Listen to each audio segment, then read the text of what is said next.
Hey, Dan Begelman here. In this video, I'll teach you how to play both the lead and rhythm guitars to the theme from Hawaii Five-0. And there'll also be music sheets with notation and tab to accompany both parts. Okay, on to how to play the theme from Hawaii Five-0.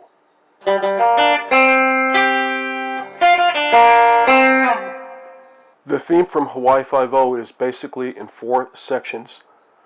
The first 3 sections are the main recognizable theme, and each one goes up a half step. In other words, the first section is in C minor, second section is in C sharp minor, and the third section is in D minor, and then there's an outro section that retains the D minor key to the end. Now, a few things to get into before I show you how to play the theme. As I said, the first 3 sections are the theme in 3 different keys, and each one can be looked at as in 2 sections themselves. In other words, the first half of each of the 3 main theme sections are identical, other than being in a different key. In other words, the first section in C minor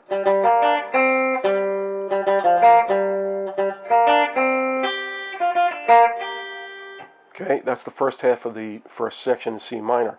Then there's a second section of that. The second section, which goes into, or the second key, when it goes to C sharp minor, exactly the same for that first half.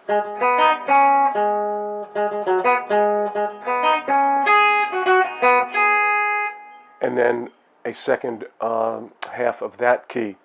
Then we go to the key of D minor, and again the first half of the first 8 bars identical in a different key.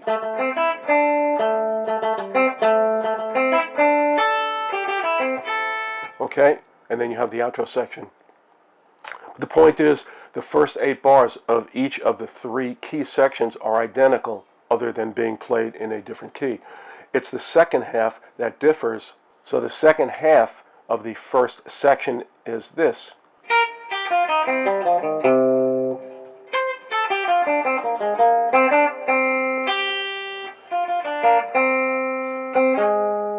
Okay, and it ends with the 5 chord to set up the new key. In other words, we're in C minor, and the last chord of that section is going to be G sharp, which is the 5 chord of C sharp minor.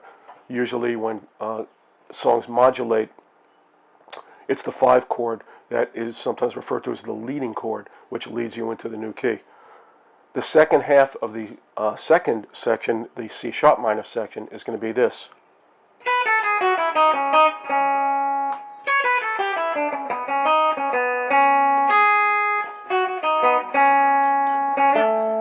Ending on an A note, and the rhythm guitar is playing an A chord, which is now going to be the 5 chord of D minor, which we're now going into. So now the second half of the D minor section, again being different than the first 2 sections, is this.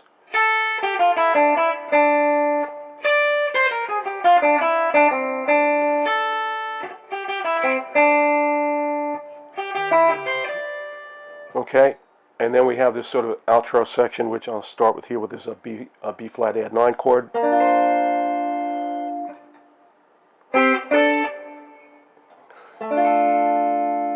And then we have this line. It's a 5 times playing this sort of minor arpeggio kind of thing.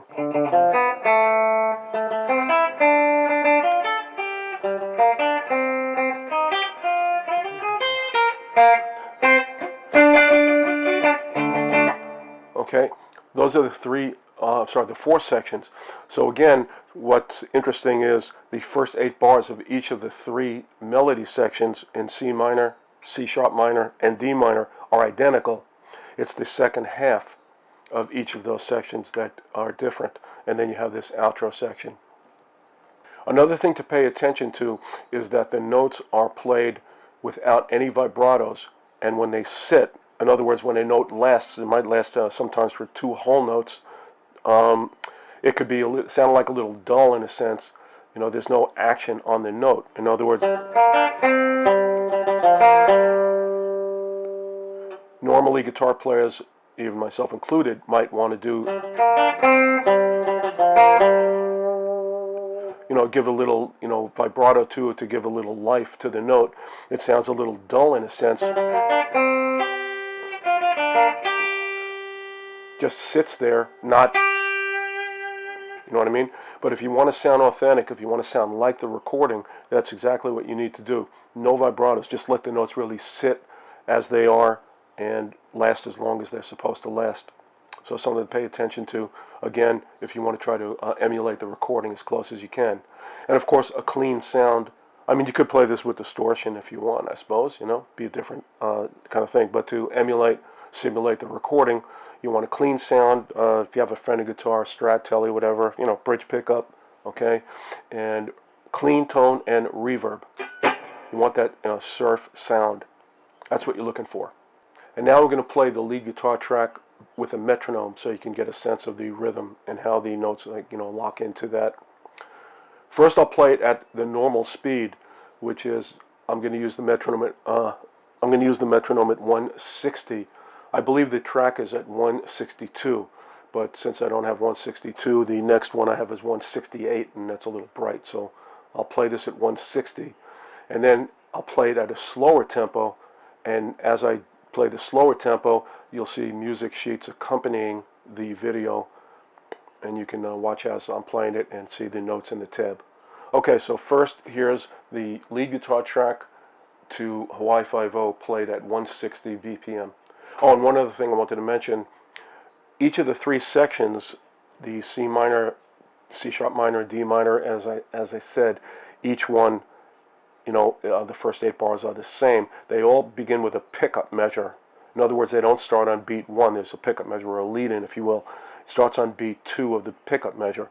So in other words, if I counted this in, 1, 2, 3, 4, 1.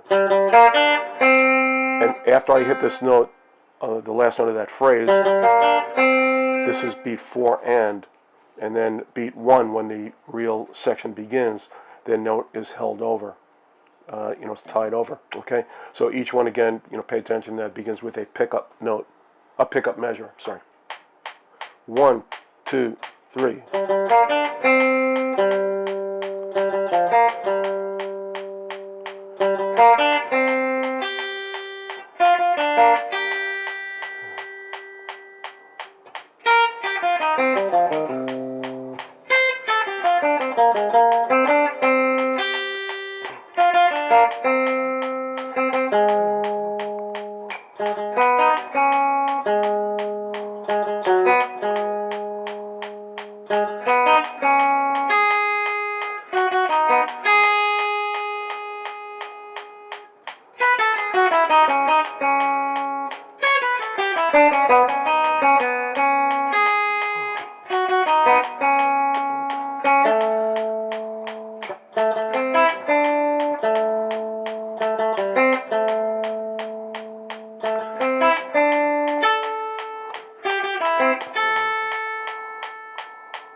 Okay, so that's the whole lead guitar part, played at 160, and now I'll slow the metronome down, and I'll play it at a slower tempo, and you'll see music sheets with notation and tab above as I'm playing it. Let's bring this down to, let's see, 120. Okay, same at 120. 1, 2, 3, 4, 1.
Okay, that's the lead guitar track to Hawaii Five-0. The rhythm guitar part for Hawaii Five-0 is primarily based on two types of chords, majors and minors. And the minor chords are going to be played primarily the fifth string bar chord form, like, here's C minor, from the fifth string, root, D minor, C sharp minor, like that. And the major chords are going to be either the full, the bar form, where you read it from the sixth string like this, F chord like this, or, the F chord reading from string 5. So those are sort of the fingerings that you're going to want to get used to. And the main rhythmic pulse to this is basically going to be hitting on beat 1, the upbeat of 2, and beat 3, like 1, 2, and 3, 1, 2, and 3, 1, 2. For most of the tune, probably about 95% of the tune, that's the rhythmic element that you're going to play. Okay, here's the rhythm guitar part. I'll play this at tempo at 160, as I did with the lead guitar track, and then I'll play it at a slower tempo so you can follow along with the music sheets. I can set this back to 160 here. Am I there? 160. Okay. Rhythm guitar for Hawaii Five-0 at 160. 1, 2, 3, 4.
Okay, here's the rhythm guitar part played at 120 with the music sheets above showing the chords, fretboard frames, and the rhythmic breakdown.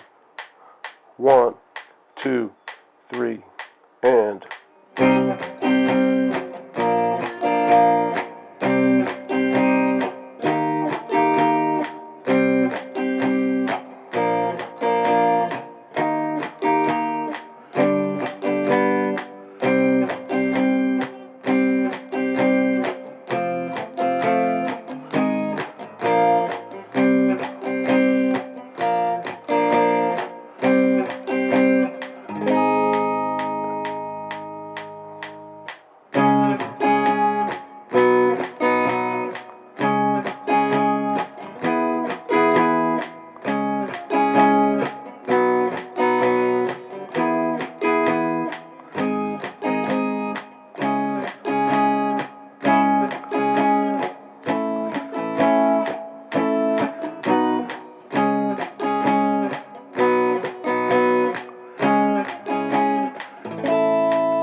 Hawaii Five-0 theme was composed by Morton Stevens.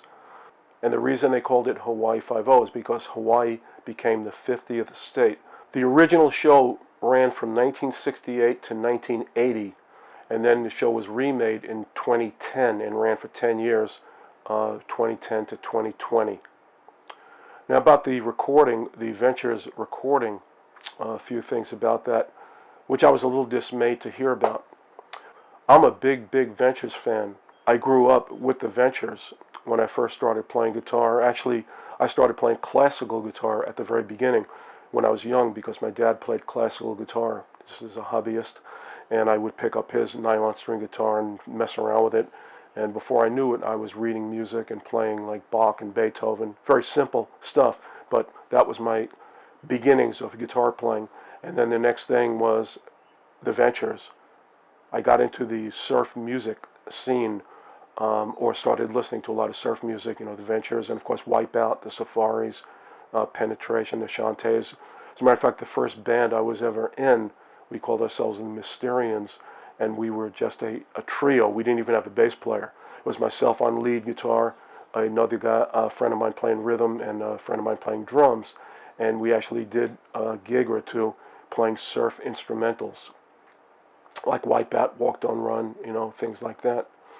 Anyway, being a big Ventures fan, I recently found out in doing some research for this video that the Ventures actually did not play on the recording of their version of Hawaii Five-0. Although they're credited with it, it says the Ventures, it's actually not them playing on it. The reason being they were on tour in Japan and I guess couldn't get back to the States in time when they wanted to get this song recorded, blah, blah, blah. So it was recorded by a group of LA session musicians referred to as the Wrecking Crew, and consisted of very talented people. Tommy Tedesco on guitar, Carol Kay on bass, who actually played on a lot of Beach Boys recordings. And actually all of the Wrecking Crew appeared on a lot of different recordings, like all the Monkees records. They're not playing on it. It was the Wrecking Crew. And if you're interested to find out some interesting facts about the Wrecking Crew, look them up, and you'll see hundreds of songs that you might have thought the band played on, the band that was credited with the titles, but it was actually the Wrecking Crew. So anyway, that being said, the Ventures did not play on that recording, and as I said, I was a little dismayed to hear that because I am a big Ventures fan. And one more thing, the Ventures recording, or the recording attributed to the Ventures, although it wasn't actually them playing on it, never appeared on the TV show. Their version was never used for the theme. It was always the orchestrated original recording. I hope you enjoyed this video. Please leave any questions or comments in the comments section below. And check out in the description, there's a link where I performed the song with the rhythm track, bass, drums, rhythm, and lead guitars. I'm Dan Beagleman, and that's the Hawaii Five-0 theme as recorded by the Ventures. Have a nice day.